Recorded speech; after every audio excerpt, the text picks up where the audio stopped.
এক পূজার টাইমে জাস্ট কয়েকটা ভোটের জন্য নিজের ঈমানটা বিক্রি করে দিতে পর্যন্ত দ্বিধা করে না। রোজা আর পূজা সব নাকি একই জিনিস, জাস্ট মুদ্রার এপিট আর ওপিট।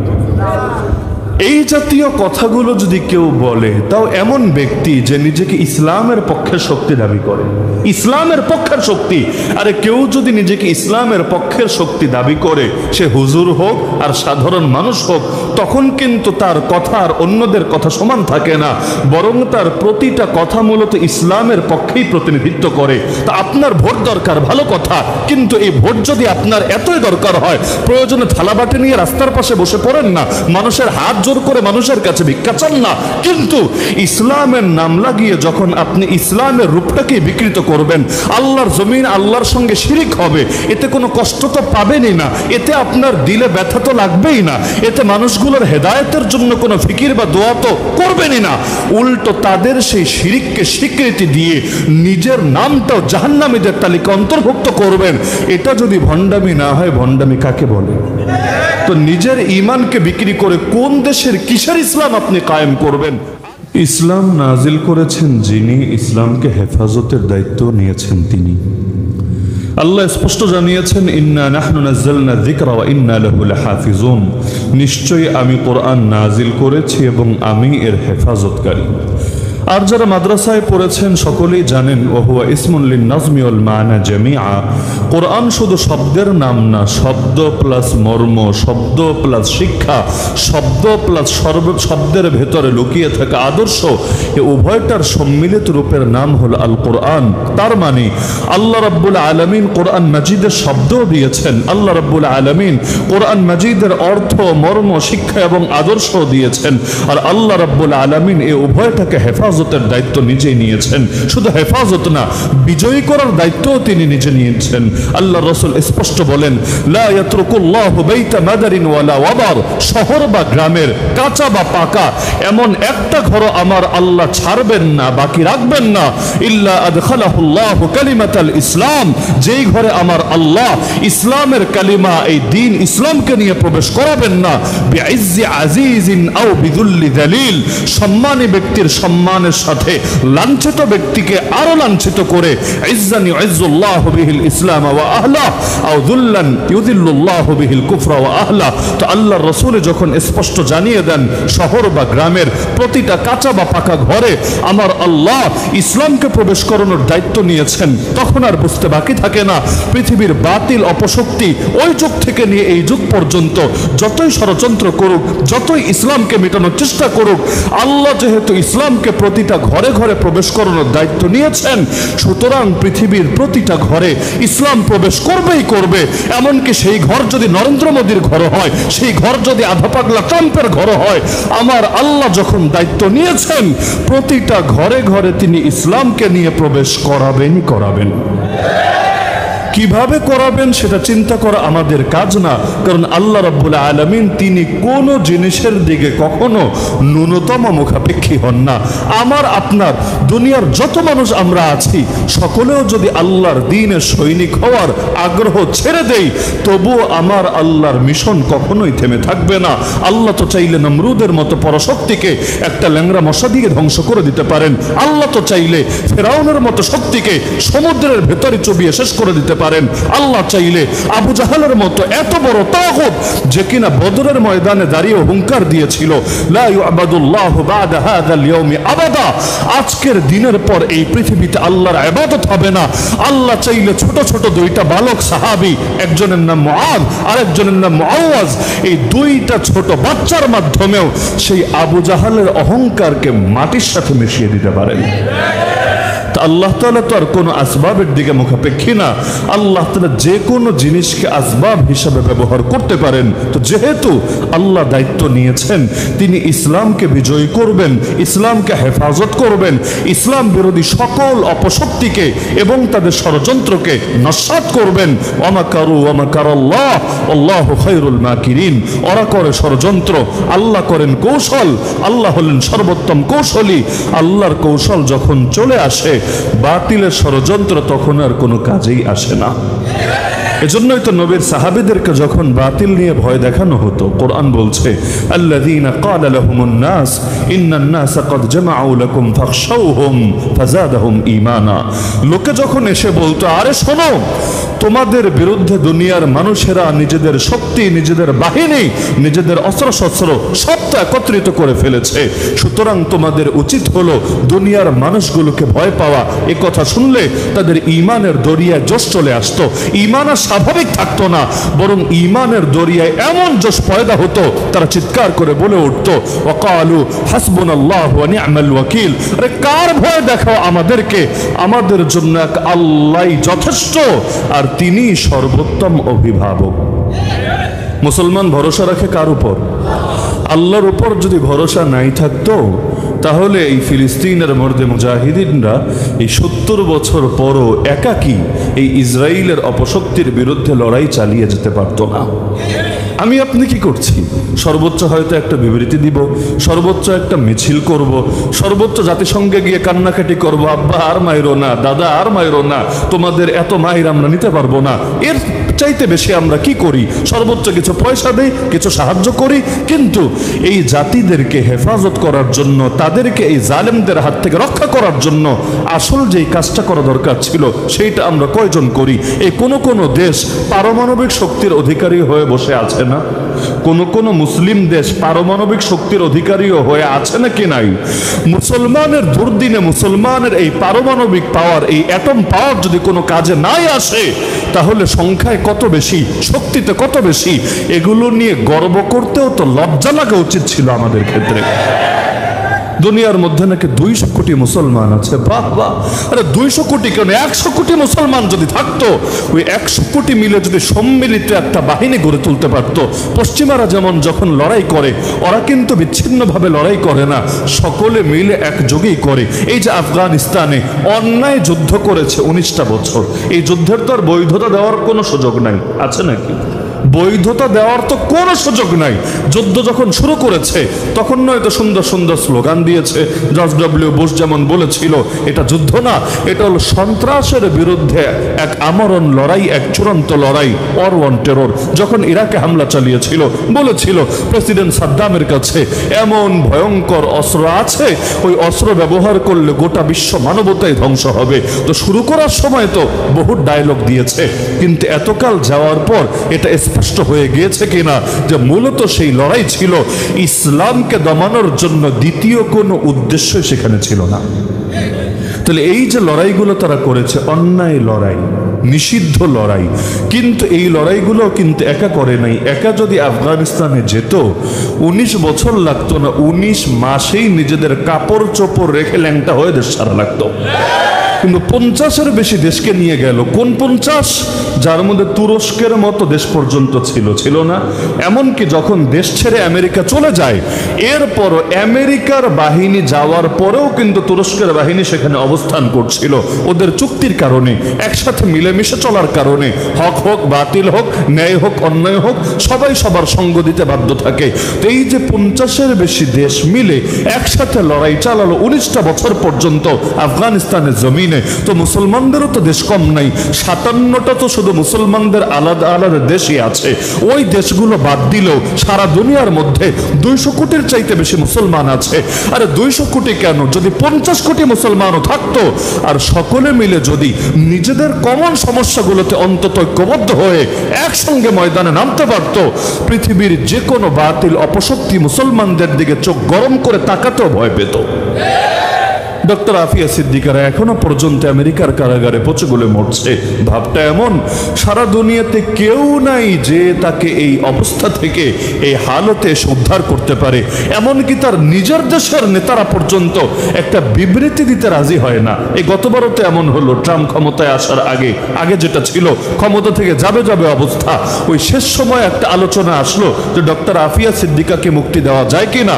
কিন্তু যেই দেশের নাগরিক সে, ওই দেশের প্রধান 3জন নেতাও যদি ফোন দিয়ে রিকোয়েস্ট করত, তবুও তো এটা একটা ওজোর হলে, একটা যুক্তি হলেও হতে পারত।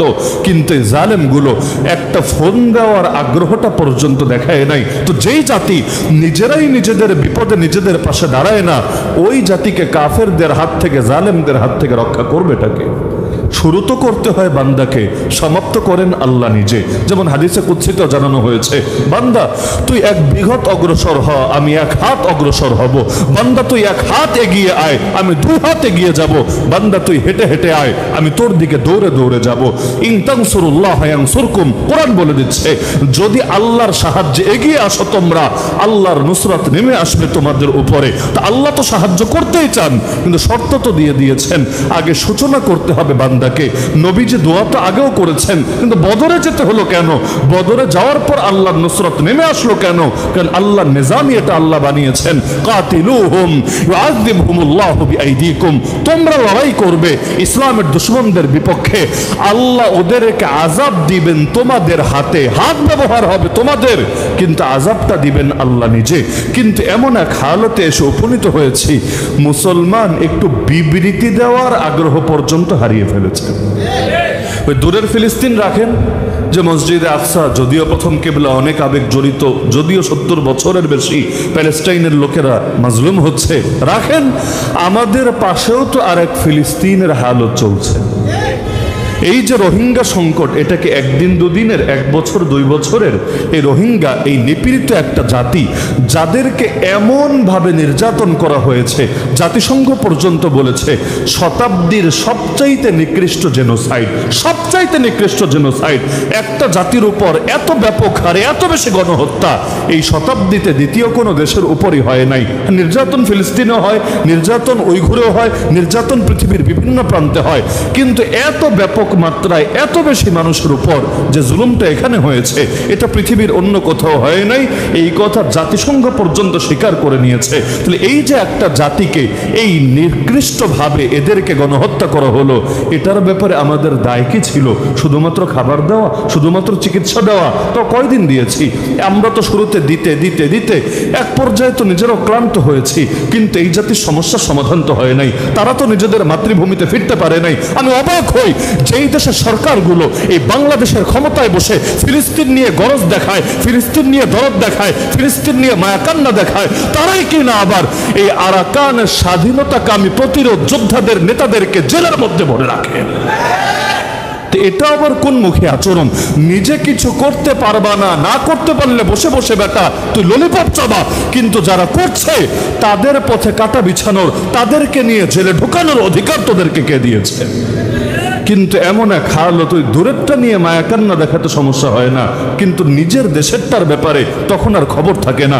এক একজনের কথা শুনলে মনে হয় দ্বীনের জন্য জান দিয়ে দিবে, দ্বীনের জন্য সব কোরবান করে দেবে, অথচ কোনো একজন দেশ শ্রেষ্ঠ আলেমের কোনো একটা কথাও যদি তার স্বার্থে আঘাত করে, তখন আবার ঠিকই তেলে বেগুনে সবার আগে চলে ওঠে।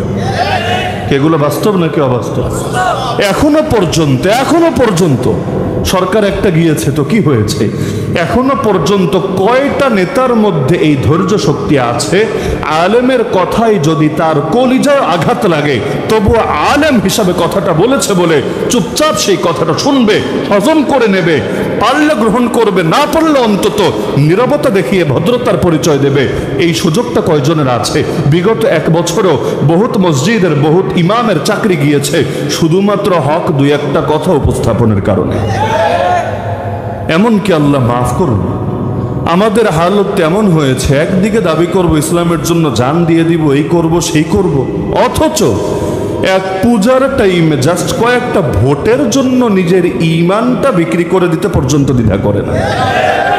রোজা আর পূজা সব নাকি একই জিনিস, জাস্ট মুদ্রার এপিট আর ওপিট।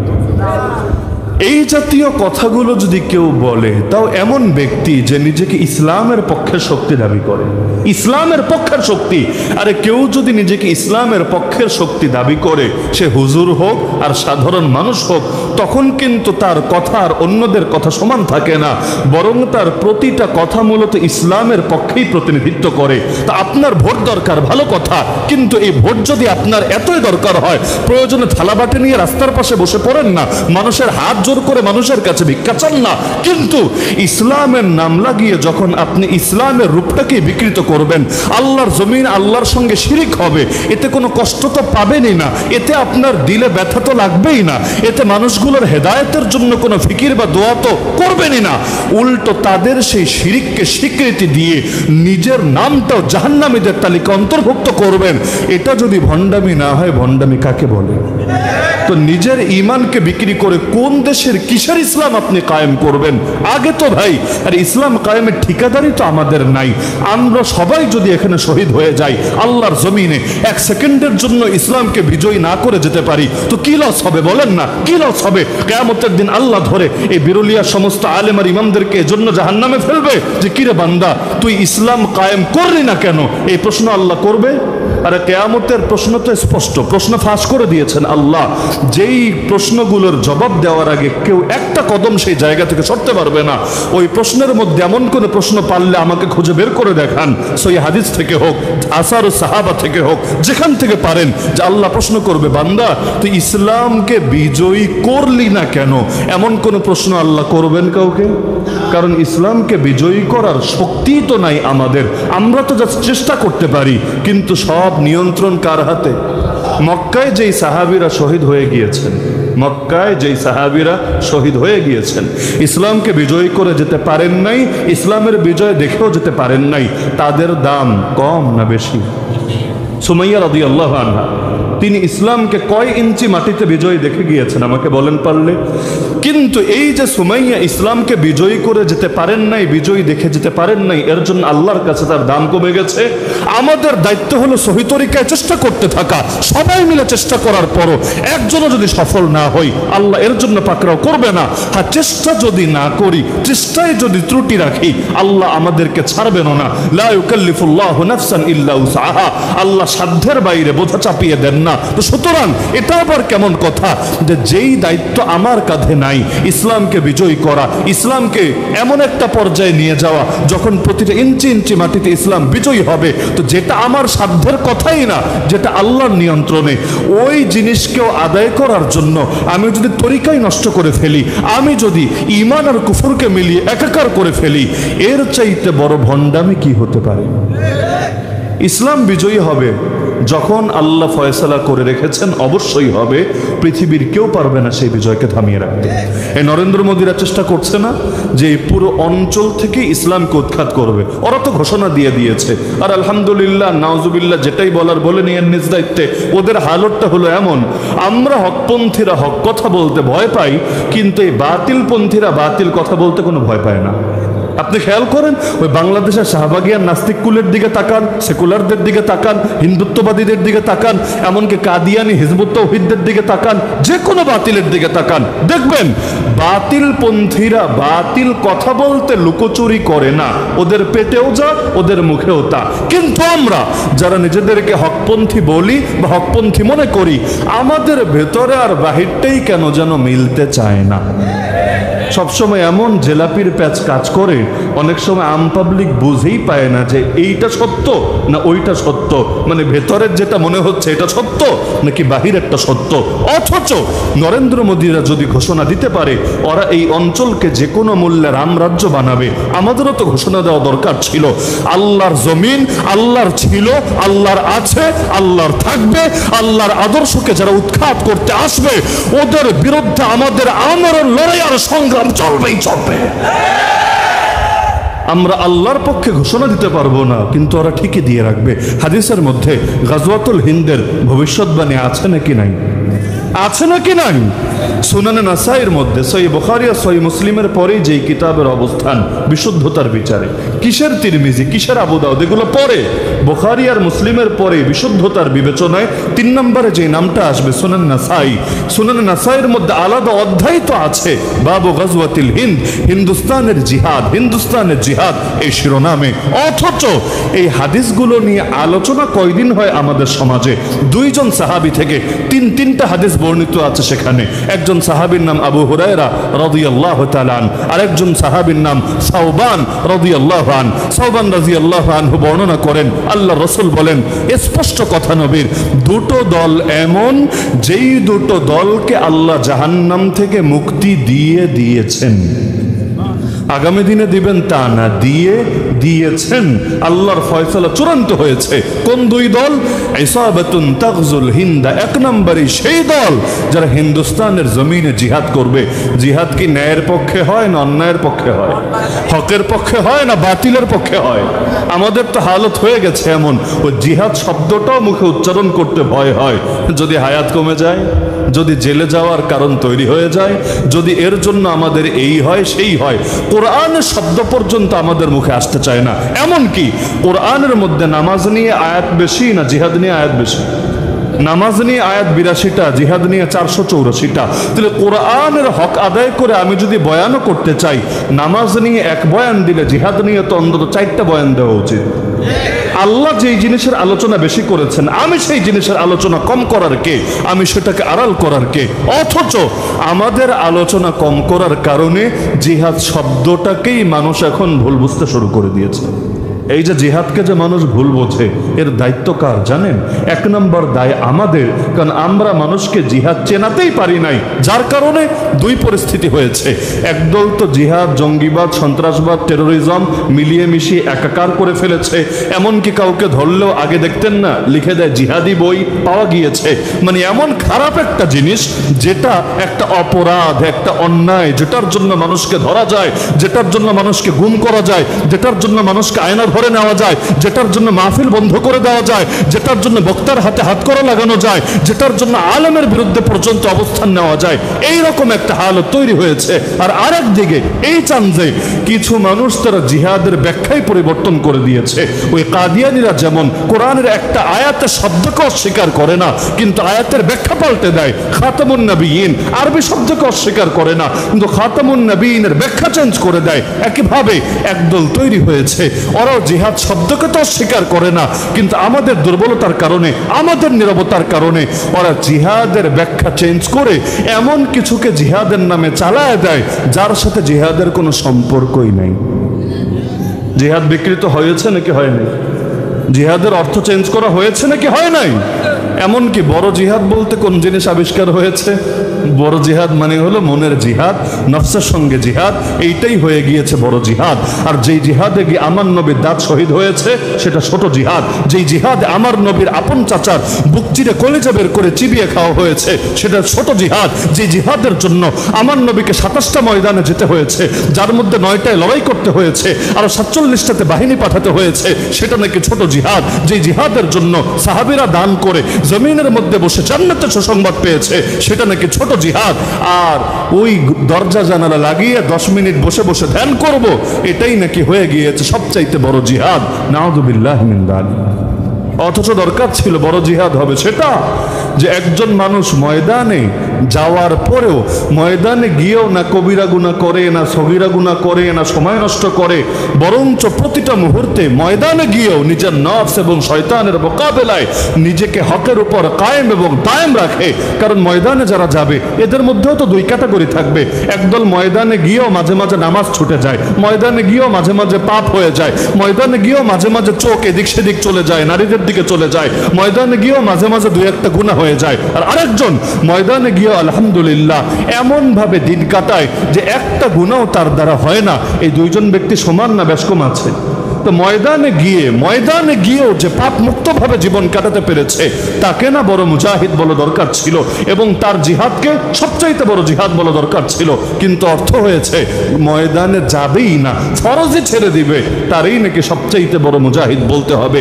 এই জিহাদের আলোচনা কমে যাওয়ার কারণে মুসলমানের ভেতর থেকে জিহাদের জজবাও হারিয়ে গিয়েছে। আপনাদের কয়জনের জিহাদের জজবা আছে বলেন? অথচ আল্লাহর নবীর স্পষ্ট ঘোষণা, কেউ যদি মারা যায়, আল্লাহ আমাকে হেফাজত করুন, কেউ যদি মারা যায় এমন অবস্থায় নিজে জীবনে একদিনও জিহাদ করে নাই, যেমন আমরা অধিকাংশ, যেমন আমরা এখানে যারা আছে 100 জন থাকলে 99 জনের হালত জীবনে কখনো সরাসরি জিহাদ করে নাই, সরাসরি জিহাদ করে নাই। আমরা মিছিল করতে পারি কিন্তু এটাকে জিহাদ দাবি করব না, আমরা মিটিং করতে পারি এটাকে জিহাদ দাবি করব না, আমরা ওয়াজ মাহফিল করতে পারি এটাকে জিহাদ দাবি করব না, আমরা জেলও খাটতে পারি এটাকে জিহাদ দাবি করব না। আরে ওগুলো আলাদা আমল, জিহাদ আলাদা আমল, একটাকে আরেকটা বলে তো চালিয়ে দিতে পারি না, প্রতিটা আলাদা গুরুত্ব আছে। যেমন রাতের বেলা আমি গরুর গোশত দিয়ে ভাত খেলাম, ভালো কথা, কিন্তু তাই বলে হরিণের গোশত তো আমি খাই নাই, ঘোড়ার গোশত তো আমি খাই নাই, উটের গোশত তো আমি খাই নাই। এখন গরুরটা খেয়েছি বলে অটোমেটিক একটার দ্বারা অন্যগুলো দাবি করলে সেটা তো সত্য হবে না, সেটা তো মিথ্যা হবে। তো দ্বীনের জন্য কোরবানি তো ভাই মক্কার যুগের অনেক সাহাবীরও ছিল না? আরে ছিল না? মক্কার যুগে যে কোরবানি ছিল এর চাইতে বেশি কোরবানি জগতে কয়জনের আছে? কিন্তু তাই বলে ওগুলোকেও কি জিহাদ নামে চালিয়ে দিতে হবে? জিহাদ তো স্বতন্ত্র জিনিস। নবীকে প্রশ্ন করা হলো, অমাল জিহাদ ইয়া রাসূলুল্লাহ, হে আল্লাহর রাসূল জিহাদ কাকে বলে? নবীকে জিজ্ঞেস করা হচ্ছে, আমার ব্যাখ্যা লাগবে না, আমার পীরের, আমার হুজুরের, আমার উস্তাদের ব্যাখ্যা লাগবে না, নবীকে জিজ্ঞেস করা হচ্ছে অমাল জিহাদ ইয়া রাসূলুল্লাহ, হে আল্লাহর রাসূল জিহাদ কাকে বলে? নবী স্পষ্ট বলে দিলেন, আন তুকাতিলাল কুফারা ইযা লাকিতাহুম, যখন কাফেরদের সামনাসামনি হবা, কুফরি বাহিনীর সামনাসামনি হবা, সেই সময় তাদের সঙ্গে লড়াই চালিয়ে যাওয়াকে জিহাদ বলে। আল্লাহ রাসূল তো স্পষ্ট ব্যাখ্যা করেই দিলেন, আলাদা ব্যাখ্যার তো কোনো প্রয়োজন নাই। আর নবীর ব্যাখ্যার চাইতে সুন্দর কোনো ব্যাখ্যা হতে পারে? এমনকি নবীকে প্রশ্ন করা হলো, বুখারীর হাদিস, দুল্লানি আলা আমালিন ইয়াদিলুল জিহাদ, হে রাসূল এমন আমলের কথা বলে দেন যে আমল জিহাদের সমান হবে, জিহাদের সমতুল্য হবে। সাহাবী বিকল্প খুঁজছেন যে আমাকে জিহাদের বিকল্প কোনো আমল বলে দেন সওয়াবে যেটা জিহাদের সমান হবে। নবী স্পষ্ট বললেন, লা আজিদুহু, আমি এমন কোন আমল পাচ্ছি না যে আমল জিহাদের সমান হতে পারে। তিনবার প্রশ্ন করলো, নবীর একই জবাব। লাস্টে গিয়ে তিনি বললেন, আরে পাগল, জিহাদের সমান আমল কিভাবে হবে? একজন মুজাহিদ যখন ঘর থেকে বের হয় প্রতিটা মুহূর্তে তার আমল নামায় সওয়াব লেখা হতে থাকে। তো তুমি কি পারবা? একজন মুজাহিদ যখন ঘর থেকে বের হয় তখন থেকে সারা দিন ভর রোজা রাখবা, সারা রাত ইবাদত করতে থাকবা, 1 সেকেন্ডের জন্য বিরতি নিবা না, ক্লান্ত হবা না, এটা তোমার পক্ষে কি সম্ভব? সে বলল, ইয়া রাসূলুল্লাহ এটা কার পক্ষে সম্ভব? নবী বললেন, তাহলে জিহাদের সমতুল্য আমল খুঁজেও লাভ নাই, ওইটাও কারো পক্ষে সম্ভব না। কারণ মুজাহিদ যদি ঘোড়া বেঁধে রাখে, ওই বাঁধা অবস্থায় ঘোড়া যদি হাঁটতে থাকে, এর বিনিময়েও তার আমল নামায় সওয়াব লেখা হতে থাকে।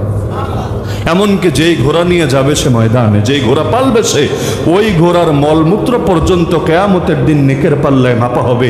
এমনকি যেই তীর ব্যবহার করবে, সেই হাদিসের মধ্যে আছে, এক তীরের বিনিময়ে 3টা লোককে আল্লাহ জান্নাতে প্রবেশ করাবে। একটা তীরের বিনিময়ে 3টা লোককে জান্নাতে প্রবেশ করাবে। যে তীর তৈরি করেছে, যে তীর কাফেরদের দিকে নিক্ষেপ করেছে, আর যে তীরটা তাকে এগিয়ে দিয়েছে, ওয়াল মুমিদ্দালাহু, তাকে সাহায্য করেছে, ওই এক তীরের বিনিময়ে 3টা লোককে আল্লাহ জান্নাতে প্রবেশ করাবে। তো কিভাবে সম্ভব তার সমতুল্য হওয়া? এই বাস্তবতা তো নবীর সাহাবীরা পর্যন্ত এমন ভাবে বুঝতেন, যখন শরীরে কুলাতো না তখনও পর্যন্ত জিহাদের প্রস্তুতি জারি রাখতেন। এক বুড়া সাহাবী, বুড়া বয়সে তীর মেরে মেরে নিশান ঠিক করছেন। নিশান, চোখের নিশান তো সবসময় ঠিক থাকে না, প্র্যাকটিস করতে হয়। তো বুড়াকালে তিনি তীরন্দাজি করে করে চোখের নিশানা ঠিক করছেন। আরেকজন বলছেন এসে, আরে এই বয়সে এগুলো মানায়? প্রতিটা জিনিসের তো একটা বয়স আছে। এই মুরব্বী মানুষ, ধরেন কোনো একজন আলেম যার বয়স হয়ে গেছে 80 বছর, ঠিকভাবে চলতেই পারে না, মাহফিলে আনলেও দুজন ধরে ধরে আনতে হয়। উনি যদি এখন তীর নিয়ে দাঁড়ায়া যায়, তীরন্দাজি করে করে নিশানা ঠিক করে, তাহলে ওনার যে ছাত্রগুলো আছে, মক্তবের পোলাপান তো হাসতে হাসতে পুরো লুটুপুটি খেতে শুরু করবে যে কি করে হুজুর এই বয়সে এসে এগুলো কি শুরু করেছে। এরকম হালত, সাহাবীরা পেরেশান, আরে এই বয়সে কি করে? তিনি তখন বললেন, আরে নবীর জবানে নিজ কানে শুনেছি, যে ব্যক্তি তীরন্দাজি শিখেছে এরপর ভুলে গিয়েছে ও আমার উম্মতি না। কোন পর্যায়ে ধমকে চিন্তা করেন যে যে তীরন্দাজি শিখেছে এরপর ভুলে গিয়েছে ও আমার উম্মতি না, তা আমি তো এই পর্যায়ে নিজেকে নিতে পারবো না যে নবীর উম্মতের তালিকায় আমার নামই থাকবে না। এজন্য আমার যতই কষ্ট হোক আমি কাজটা ছাড়বো না। আরেক বুড়া সাহাবী তিনি বায়না ধরেছেন, কেন? সন্তানরা জিহাদে যাচ্ছে, যুবক সন্তানরা জিহাদে যাচ্ছে, তিনি বায়না ধরেছেন আমাকেও তোমাদের সাথে নিয়ে যেতে হবে। সন্তানরা বলছে আব্বা আর কত? নবীজি যতদিন দুনিয়াতে ছিলেন তার সঙ্গে আপনি জিহাদে শরিক হয়েছেন। নবীজি যাওয়ার পর আবু বকর রাদিয়াল্লাহু আনহুর সঙ্গে 2 বছর তার খেলাফতের আমলে তার সঙ্গে মিলে জিহাদে শরিক হয়েছেন। এরপর ওমর রাদিয়াল্লাহু আনহু এত লম্বা টাইম, এক যুগের কাছাকাছি তিনি শাসন পরিচালনা করেছেন। ওই সময়ও আপনি তার সঙ্গে তার আদেশে জিহাদে শরিক হয়েছেন। এখন ওসমান রাদিয়াল্লাহু আনহু খলিফা হয়েছেন, কিন্তু আপনি তো বুড়ো হয়ে গেছেন। সুতরাং এই বয়সে আপনার কষ্ট করে যাওয়ার দরকার নেই। আমরাই তরুণ ছেলেরাই যথেষ্ট ইনশাআল্লাহ আপনার জন্য, আমরাই তরুণরাই যথেষ্ট। আপনি শুধু বসে বসে দোয়া দিবেন, আমরা ইনশাআল্লাহ আপনার পক্ষ থেকে হক আদায় করব। স্বাভাবিক কথা না? স্বাভাবিক কথা না?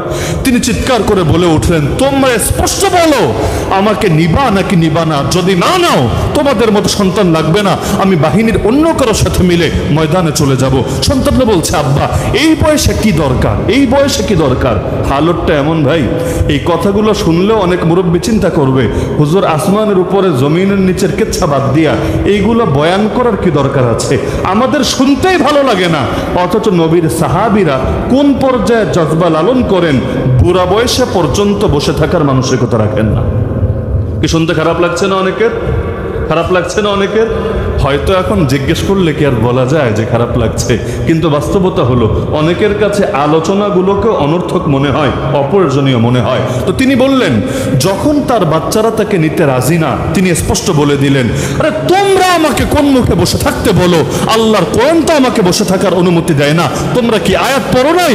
ইনফিরু খিফাফান ওয়া থিকালা, হালকা হও আর ভারী হও, বের হয়ে পড়ো ময়দানে। ওয়াজাহিদু বিআমওয়ালিকুম ওয়া আনফুসিকুম ফি সাবিলিল্লাহ, মাল দিয়ে আর জান দিয়ে জিহাদ করতে থাকো আল্লাহর পথে। তো যতদিন যুবক ছিলাম, শরীর হালকা ছিল, তখনও ময়দানে গিয়েছি। আল্লাহ তো বলে দিচ্ছেন শরীর ভারী হলেও বসে থাকার সুযোগ নাই, বরং এখনো আমাকে যেতে হবে। তো সুতরাং আল্লাহর আয়াত যেহেতু আমাকে যেতে বলেছে, ময়দানে আমি যাবই যাব, তোমরা না নিলে অন্য কারোর সাথে মিলে যাব। সন্তানরা যখন দেখলো বাপ নাছোড়বান্দা, তখন বলে ফেললো আব্বা তাহলে কষ্ট করে অন্য কারোর সাথে যাওয়ার দরকার নাই, চলেন আমরাই আপনাকে নিয়ে যাব। প্রথমবারের মতো নৌপথে জিহাদে যাচ্ছেন, জাহাজে উঠেছেন। সারা জীবনে জাহাজে চড়ে অভ্যস্ত না, জাহাজের পথে কখনো জিহাদ করেনও নাই, প্রথমবারের মতো উঠেছেন। এই ধকল এই বুড়া বয়সে আর সামলাতে পারেন নাই, ওই বুড়া বাবা সেখানে ইন্তেকাল করেছেন। তো সন্তানরা জানাজা শেষ করে এখন পেরেশান, এখন লাশ দাফন করবে কোথায়? যতদূর চোখ যায় শুধু অথই পানি আর পানি, কিন্তু নিজের বাপরে লাশটাকে পানিতে ফেলে দেবে, এটা কোন সন্তানের বিবেক গ্রহণ করে নেবে? তো তারা খুঁজছে, যেখানেই মাটি পাবে, দ্বীপ পাবে, চর পাবে, সেখানে লাশ নিয়ে দাফন করবে। এখন একদিন যায়, দুদিন যায়, 3 দিন যায়, দ্বীপ তো খুঁজে পায় না। যেতে যেতে 1 সপ্তাহ গেল, তাও দ্বীপ পায় না। অবশেষে 10 দিনের মাথায় গিয়ে একটা দ্বীপ দেখলো, সেখানে জাহাজ গিয়ে নোঙ্গর করলো। তাদের ধারণা ছিল এতক্ষণে তো লাশ পচে মনে হয় বিকৃত হয়েছে, গন্ধ বের হতে শুরু করেছে। কিন্তু 10 দিন পর যখন সেখানে নোঙ্গর করার পরে লাশের কাছে গেল, অবাক হয়ে তারা লক্ষ্য করলো সুবহানাল্লাহ, লাশ বিকৃত হওয়া তো দূরের কথা, ভেতর থেকে এক ধরনের সুঘ্রাণ বের হচ্ছে, আর চেহারার মধ্যে এমন ভাবে তাজা রয়েছে, চেহারার মধ্যে এখনো নূরানি হাসি লেগে আছে। তাহলে বলছিলাম নবী স্পষ্ট বলেন যে মারা গেল এমন অবস্থায় জীবনে কখনো জিহাদ করে নাই। ওয়ালাম ইউহাদ্দিস নাফসাহু বিল গাজওয়ি, দিলের মধ্যে জিহাদের তামান্না এবং সংকল্প রাখে নাই। মাতা আলা শুবাতিম মিনান নিফাক, সে এক প্রকার মুনাফিক হয়ে মারা গেল। তাহলে হয়তো জিহাদ করেছে, না হলে অন্তত জিহাদের তামান্না দৃঢ় সংকল্প রেখেছে। এই 2টা গুণ যদি থাকে আলহামদুলিল্লাহ, না থাকলে এক প্রকার মুনাফিক হয়ে মরেছে। এমনকি সহিহ হাদিসের মধ্যে স্পষ্ট আছে, তিরমিজির হাদিস, মান লাকিয়াল্লাহ বিগাইরি আসারিন মিনাল জিহাদ, যে ব্যক্তি জিহাদের কোনো চিহ্ন ছাড়া আল্লাহর সামনে দেখা করবে, আল্লাহর সঙ্গে মিলিত হবে, এমন ভাবে পুরো শরীরটা মাশাআল্লাহ একদম ফ্রেশ, একদম কিউট, কিন্তু কোথাও জিহাদের কোনো আঘাত নাই, কোনো চিহ্ন নাই, কোনো কোরবানি নাই, কোনো কষ্ট নাই। নবী বলেন লাকিয়াল্লাহ ফিহি সুলমা, সে এমন ভাবে আল্লাহর সঙ্গে মিলিত হবে, তার ভেতরে ত্রুটি থাকবে, ত্রুটি, সে কামেল হবে না, ত্রুটি থাকবে। এজন্যই দেখেন না আবেদুল হারামাইন, হারামাইন শরীফাইনে বসে যিনি ইবাদত করছেন, সেই ফুজাইল বিন ইয়াজের কাছে কবিতা লিখলেন কি বলে, ইয়া আবিদাল হারামাইন লাউ আবসারতানা। এই কবিতা আজকাল কেউ লিখলে আরে বেয়াদব বানায় ছাড়তো, যে তুই ইবাদতের শানে বেয়াদবি করেছিস, একজন আবেদ এবং বুজুর্গের শানে বেয়াদবি করেছিস। ইয়া আবিদাল হারামাইন লাউ আবসারতানা, হে হারামাইনে বসে বসে ঠান্ডা মাথায় ইবাদতকারী, যদি তুমি আমাদেরকে দেখতে যারা জিহাদের মাঠে আছি, লা আলিমতা আন্নাকা ফিল ইবাদাতি তালআবু, তুমি বুঝতে পারতা ইবাদতের নামে তুমি কোন খেলতামাশার ভেতরে আছো। মান কানা ইয়াখদিবু খাদ্দাহু বিদুমুইহি, আরে ওই ব্যক্তি যে নিজের গাল ভিজাও নিজের চোখের পানি দিয়ে, ফানুহুরুনা বিদিমাইনা তাতাখাদ্দাবু, শুনে রাখো আমাদের গর্দান আমাদের চোখের পানিতে ভেজে না, আমাদের গর্দান আমাদের রক্তে ভেসে ওঠে, আমাদের রক্তে সিঞ্চিত হয়ে ওঠে। তাহলে এই যে এক জিহাদের মাঠ আল্লাহ দিয়ে দিয়েছেন, কেন? আল্লাহকে চাইলে এগুলো ছাড়া ইসলামকে বিজয়ী করতে পারতেন না? আচ্ছা আমাকে বলেন, নবীর রক্ত ঝরানো ছাড়া আল্লাহ ইসলামকে বিজয়ী করতে পারতেন নাকি পারতেন না? যদি বলেন পারতেন না, আপনার তো ইমানই নাই, আপনি তো আল্লাহকে সর্বশক্তিমান মানেনই না। ইন্নাল্লাহ আলা কুল্লি শাইইন কাদির, নিশ্চয়ই আল্লাহ সর্ববিষয়ে পরিপূর্ণ ক্ষমতাবান। তা আমার নবীর গা থেকে রক্ত ঝরানো ছাড়াই আমার আল্লাহ ইসলামকে বিজয়ী করতে পারতেন নাকি পারতেন না? তা যদি পারেনি তাহলে এত রক্তের কি দরকার ছিল, এত কোরবানির কি দরকার ছিল? আমার নবীর দাঁত শহীদ হলো, আমার নবীর আঙ্গুল পর্যন্ত কেটে গেল, ঠান্ডা মাথায় জিহাদের মাঠে নিজের আঙ্গুলকে দেখে নিজে কবিতা বললেন, হাল আনতি ইল্লা ইসবাউন দামিতি ওয়া ফি সাবিলিল্লাহি মা লাকিতি। আরে তুই তো একটা আঙ্গুল মাত্র, যে রক্তাক্ত হয়েছিস, তো সমস্যা কোথায়? যা হয়েছে আল্লাহর রাস্তায় জিহাদের ময়দানেই তো হয়েছে। এমনকি নিজের আপন আপন মানুষরা নিজের আপন চাচাকে পর্যন্ত শহীদ হতে দেখেছেন। এই যে এত কষ্ট, এগুলো ছাড়াও আল্লাহ যেহেতু ইসলামকে বিজয়ী করতে পারতেন, তাহলে এগুলোর দরকার কি ছিল? প্রশ্ন আসে নাকি আসে না? আরে আল্লাহ তো সবই পারেন। আল্লাহ আগামীকাল সকাল হওয়ার আগে মসজিদে আকসা ফিরিয়ে দিতে পারেন না? আল্লাহ আগামীকাল সন্ধ্যা হওয়ার আগে বাবরি মসজিদকে আবারও জিন্দা করে দিতে পারেন নাকি পারেন না? আল্লাহ তাআলা আগামী 1 মাসের ভেতরে বাংলাদেশটাকে ইসলামের বাংলাদেশ, কোরআনের বাংলাদেশে পরিণত করে দিতে পারেন নাকি পারেন না? আল্লাহ তাআলা পাহাড়কে নিয়ে পর্যন্ত যারা ষড়যন্ত্র চক্রান্ত করছে, ওদের সব ষড়যন্ত্র আর চক্রান্তকে নস্যাৎ করে সেই অঞ্চলটাকেও নিরাপদ করে দিতে পারেন নাকি পারেন না?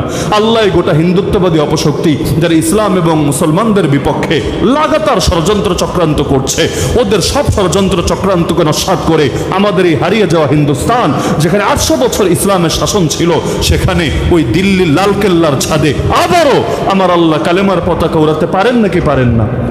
আল্লাহ তো পারেন, তাহলে করেন না কেন? করেন না এই কারণে, সব যদি তিনি তার নির্বাহী আদেশে করেই দেন, আমার আপনার দাম বাড়বে কিভাবে? কিয়ামতের দিন দামি তো হতে হবে, দামি হওয়ার জন্য কোনো একটা মাধ্যম তো লাগবে। তো সব যদি আল্লাহই করে দেন তার নির্বাহী আদেশে, কিয়ামতের দিন আমার পুঁজি কি হবে? আমি কি দেখাবো আল্লাহকে? আল্লাহ এমন নামাজ তো পড়তে পারি নাই যে নামাজ তোমাকে দেখানোর মতো, এমন রোজা তো রাখতে পারি নাই যে রোজা তোমাকে দেখানোর মতো। কিন্তু আল্লাহ দেখো, দিনের জন্য আমার হাত কেটে 2 টুকরা হয়েছে, দিনের জন্য আমার গা থেকে রক্ত ঝরেছে। আরে দেখেন না, নবীর সাহাবীরা, নারী সাহাবী নিজের কোলের বাচ্চা পর্যন্ত নিয়ে হাজির হয়ে যায় নবীর কাছে। আরে কি হবে তোমার বাচ্চাকে দিয়ে? স্পষ্ট বলে দেয়, ইয়া রাসূলুল্লাহ, এটা তো বুঝি এই ছোট বাচ্চা, কোলের বাচ্চা, সে জিহাদে কোনো কাজে আসবে না, নিজে লড়াইও করতে পারবে না। কিন্তু কি করব বলেন, যারা বড় ছিল তাদেরকে তো আগেই পাঠিয়েছি, একজনও তো জান নিয়ে ফিরে আসে নাই। আর আমি তো নারী, আমি যেতে চাইলেও তো আমাকে আপনি যাওয়ার অনুমতি দেবেন না, কিন্তু দিল তো মানে না, মন তো সয় না। তো কি করব বলেন? যা ছিল সেই পুঁজি নিয়ে হাজির হলাম। আপনার কোনো সাহাবীর কোলে আমার বাচ্চাটাকে দিয়ে রাখেন না। জালেম যখন আপনার বুকে তীর মারবে, বর্ষা মারবে, আর কোনো কাজে না আসলেও এতটুকু কাজে আমার এই বাচ্চা তো আসতে পারবে। আপনার সেই সাহাবী আমার বাচ্চাটাকে আপনার বুকের সামনে ঢালের মতো পেতে ধরবে, জালেমের তীর বর্ষা এসে আমার বাচ্চার বুকটাকে ফরফর করে দিয়ে যাবে, কিন্তু আমার বাচ্চার প্রাণের বিনিময়ে হলেও আপনার প্রাণ তো সুরক্ষিত থাকবে। কাল কিয়ামতের দিন গর্ব করে বলতে তো পারবো, আল্লাহ আমার সন্তান তার জান কোরবান করেছে তোমার নবীর হেফাজতের জন্যে। তাহলে ওই যে পুঁজির চিন্তা, যেই দুইজন আবু জাহালকে হত্যা করেছে বালক সাহাবী, এর মধ্যে একজন এমন হালতে পড়লেন, হঠাৎ এক কাফেরের কোপ লেগে গেল তার হাতে, হাতটা কেটে গেল, কিন্তু কেটে মাটিতে লুটিয়ে পড়লো না, দুই টুকরা হয়ে গেল না। হাত কেটেছে ঠিক আছে, গোশতও কেটেছে, হাড্ডিও কেটেছে, কিন্তু চামড়ার সঙ্গে হাতটা এভাবে ঝুলতে থাকলো। সামান্য গোশত, চামড়া, এর সঙ্গে হাতটা ঝুলছে। এখন তিনি না হাঁটতে পারছেন, না চলতে পারছেন। কারণ আপনার যদি হাত কেটে এভাবে ঝুলতে থাকে, আপনি আর এক হাত দিয়ে লড়াই করবেন কিভাবে? আরে হাত কাটা লাগবে না, কোনো জায়গায় চামড়াও যদি ওঠে, দেখবেন যখনই টাচ লাগে কলিজায় মোচড় দিয়ে ওঠে। কোনো জিনিস যদি শরীর থেকে আলাদা না হয়, কেটেছে কিন্তু আলাদা হয় নাই, এটা কিন্তু আরেকটা টেনশনের ব্যাপার হয়। এজন্য অনেক সময় আমরাও কোনো চামড়া ঝুলে থাকলে চামড়াটাকে উপড়ে ফেলি, কেন? এটা আরেকটা টেনশন। যতবার আঘাত লাগে অতবার কলিজায় মোচড় দিয়ে ওঠে। আল্লাহর বান্দা একদিকে তো হাত কেটেছে, দরদর করে রক্ত গড়িয়ে পড়ছে, ট্রিটমেন্ট তো নাই, রক্ত বন্ধ করবে কিভাবে? অ্যাম্বুলেন্স কই, ডাক্তার কই, চিকিৎসক কই? কিছুই তো নাই। একদিকে দরদর করে রক্ত গড়িয়ে পড়ছে, কিন্তু তিনি চিন্তা করছেন বসে তো থাকার সুযোগ নাই, কিন্তু এই হাতটা নিয়ে লড়াই করাও তো জটিল ব্যাপার। এখন দেখলেন তার হাত, তার গায়ের অংশ জিহাদের পথে বাধা হয়ে দাঁড়াচ্ছে। এজন্য আর এদিক সেদিক চিন্তা না করে হাতটা রাখলেন জমিনের উপরে, পা দিয়ে পাড়া দিলেন, এরপর এদিক থেকে একটা টান মারলেন, নিজের টানে নিজের হাতটা শরীর থেকে আলাদা হয়ে গেল। এরপর যেহেতু ঝামেলা একটা কমে গেছে, অবশিষ্ট হাত দিয়ে বাতিলের বিরুদ্ধে লড়াই চালিয়ে যেতে থাকলো। জিহাদের মধ্যে নবীজি ঝান্ডা দিয়েছেন এক সাহাবীর হাতে। ঝান্ডা মানে পতাকা, যেই পতাকা জিহাদের ময়দানে ব্যবহৃত হবে। আজকাল তো সব পতাকা আছে, খালি ইসলামের পতাকাটাই হারিয়ে গেছে। দেশের পতাকা, দলের পতাকা, ধারার পতাকা, চেতনার পতাকা, পতাকার পতাকা অভাব নাই। খালি ইসলামের পতাকাটা হয়ে গেছে জঙ্গিবাদের পতাকা, সন্ত্রাসবাদের পতাকা, অমুক আর তমুক গোষ্ঠীর পতাকা। নাউযুবিল্লাহি মিন যালিক। ওই পতাকা দেখলেই এক শ্রেণীর মানুষের গায়ে চুলকানি ওঠে। একদল তো দেখতে পারে না, তাই বিরুদ্ধে অবস্থান নেয়। আর একদল বলে ভাই তাড়াতাড়ি নামা, না হলে আমার হায়াতও তো কমে যেতে পারে, আমারও তো ধরে নিয়ে যেতে পারে, আল্লাহ মাফ করুন। তো জিহাদের ময়দানে এক সাহাবীর হাতে ঝান্ডা, নবীর দেওয়া ঝান্ডা, হঠাৎ করে এক কাফের এসে কোপ মেরে দিল হাতের মধ্যে। তিনি চিন্তা করলেন হাত গেলে যাক, কিন্তু নবীর দেওয়া ঝান্ডা তো মাটিতে গড়িয়ে পড়তে দেয়া যায় না। আর ঝান্ডা যদি মাটিতে গড়িয়ে পড়ে, এটা হবে পরাজয়ের নিদর্শন, হেরে যাওয়ার নিদর্শন। এটা তো কিছুতেই মেনে নেওয়া যায় না। তিনি আরেক হাত দিয়ে ধরে ফেললেন, আবার কোপ মারলো, ওই হাতটাও কেটে গেল। তিনি চিন্তা করলেন আরে হাত দুটো গেছে যাক, নবীর দেওয়া ঝান্ডা মাটিতে গড়িয়ে পড়বে, এটা তো মেনে নেওয়া যায় না। অবশেষে তিনি বাহু দিয়ে সেটাকে আগলে ধরে রাখলেন। এরপর জালেম চূড়ান্ত আঘাত হানলো। যতক্ষণ আল্লাহর বান্দা নিজে দাঁড়িয়ে ছিলেন, এক মুহূর্তের জন্য সেই পতাকা, নবীর দেওয়া ঝান্ডা মাটিতে গড়িয়ে পড়তে দেন নাই। মাঝে মাঝে চিন্তা হয় যে যেই সমস্ত মানুষদেরকে আল্লাহ পরীক্ষা নিচ্ছেন, আল্লাহ পরীক্ষা নিচ্ছেন, পরীক্ষা কিন্তু সবার থেকে সবাই নেয় না। দুনিয়াতেও একজন মানুষ যে বিসিএস দিতে এসেছে তাকে যেভাবে পরীক্ষা নিবে, আর একজন যে কেজি1-এ পড়ে, প্লে নার্সারিতে পড়ে, পরীক্ষা কিন্তু কখনোই সমান নেওয়া হবে না, নেওয়ার প্রশ্ন আসে না। যার লেভেল যেমন তার পরীক্ষাটাও তেমন। মাঝে মাঝে নিজেকে দেখলে পেরেশানি লাগে। কি জন্য জানেন? যে আমার ইমান কচুপাতার পানির মতো, তাই আমার পরীক্ষাও হয় কচুপাতার পানির মতো। আমার ইমান যদি সেই ফিলিস্তিনের বাচ্চাগুলোর মতো হতো, আমার পরীক্ষাটাও হয়তো ওই রকম হতো। একদিকে দেখতে পাচ্ছি তারা অনেক মাইর খাচ্ছে, অনেক কষ্ট পাচ্ছে, কিন্তু আরেক দিকে আপনি চিন্তা করেন না, আমার কাছে মনে হয়, আপনার দ্বিমত থাকলেও থাকতে পারে, ওদের এক একটা বাচ্চার ভেতরে ইমানের যে বারুদ আছে, আমার মতো যুবকের ভেতরেও হয়তো ইমান ওই পাওয়ার এখনো তৈরি হয়নি। বিশ্বাস হয় নাকি হয় না? চোখের সামনে কত শহীদের লাশ দেখছে, নিজে জন্ম হয়ে বুঝতে শিখেই আপন জনকে একের পর এক হারিয়ে যেতে দেখছে, তারপরও থামার কোনো কথা নাই। ওরা চাইলে কিন্তু যে কোনো জায়গায় চলে যেতে পারে। ওদেরকে আশ্রয় দেওয়ার মতো লোক দুনিয়াতে নাই? আরে নাই, বহুত আছে, বসে আছে, ওদেরকে আশ্রয় দেওয়ার জন্য এক পায়ে রেডি আছে। কিন্তু চলে গেলে নিজে বাঁচবে, কিন্তু মায়ের খেয়েও পড়ে থাকলে একদিন আল্লাহর দিন বাঁচবে, একদিন মসজিদ আকসা স্বাধীন হবে, একদিন আবারও কালেমার পতাকা পটপট করে উঠবে। কবে হবে, কবে হবে জানে না, কিন্তু তারপরও চেষ্টা চালিয়ে যাচ্ছে। অথচ আমি আপনি কেউ মারা লাগে না, কেউ ধরা লাগে না, কেউ যুদ্ধ করা লাগে না। অদৃশ্য জুজুর ভয়ই আমার আপনার মুখ থেকে হক কথা, হকের পক্ষে আওয়াজ বের হতে চায় না। তাহলে সুতরাং আমার সব বার্তার মূল বার্তা হলো, ইসলাম দিয়েছেন কে?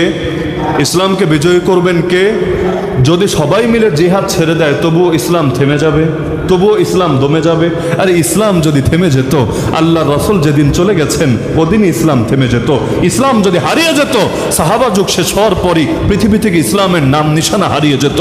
আল্লাহ রসুল যাওয়ার পরও যেহেতু ইসলাম থেমে থাকে নাই, খুলাফায়ে রাশেদিন যাওয়ার পরেও যেহেতু ইসলাম থেমে থাকে নাই, সাহাবি তাবে যুগ সমাপ্ত হওয়ার পরও যেহেতু ইসলামের কোনো ক্ষয়ক্ষতি হয় নাই, এত এত মর্দে মুজাহিদিন শহীদ হওয়ার পরও যেহেতু আল্লাহর দ্বীনের কোনো লস হয় নাই, সুতরাং আমার আপনার মতো হাজার মানুষ, লক্ষ মানুষ যদি কোরবান হয়ে যায়, ইসলামের ক্ষতি হওয়ার কোনোই আশঙ্কা নাই।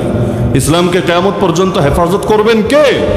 কিন্তু আমি আপনি যদি দামি হতে চাই, আমার আপনার ভেতরে দিনকে বিজয়ী করার অদম্য মানসিকতা লালন করতে হবে। আমার সব বার্তার মূল বার্তা হলো আপনাদের সবাইকে জামানার নয়া মুজাহিদ হতে হবে।